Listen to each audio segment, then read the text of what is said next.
Hey guys, this is my sourdough starter. Working with sourdough starter is a lot easier than people realize. I store my starter in the refrigerator and take it out about once a week to feed it and to use it. The starter on the right just came from the refrigerator and is ready to be fed. The starter on the left has been fed. It's been proofing and fermenting on the counter for several hours. You can see it's nice and bubbly and it's ready to use. When caring for your starter, don't overthink it.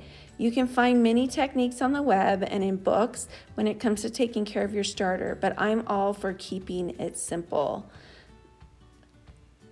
When you are ready to feed your starter, remove it from the refrigerator and either stir in the gray liquid or dump it out. This is called hooch. It's a naturally occurring alcohol. It's harmless and is an indication that your starter is hungry and ready to be fed.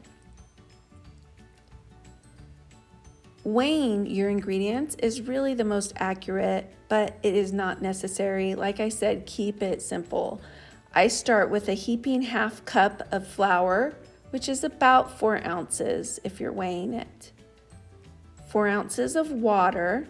I use a liquid measuring cup. It's about 4 ounces is a half a cup. And 4 ounces of your sourdough starter. You can use a liquid measuring cup or a dry measuring cup for this. It doesn't matter. I generally will use my dry measuring cup because my batter is a little bit thicker and I know it's not going to run out.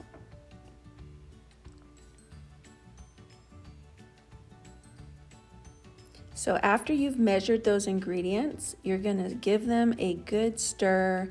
I usually use a different bowl. You could do it right into the jar or container that you use to store your starter in. But give it a good stir and then you want to put it in the container that you're going to store it in. I use a 1-quart canning jar and I've poked holes in the lid to allow it to breathe. You want your starter to be able to breathe, so no tight fitting lids. You could also use a Rubbermaid container and vent it just by poking some holes in that as well. You're gonna, after you feed your starter, put it back in its container, let it sit and ferment on the counter until it about doubles in size. Then you can either use it or put it back in the refrigerator. I like to use it, and some of my favorite recipes are overnight sourdough waffles, sourdough cinnamon rolls, and of course a loaf of crusty sourdough bread.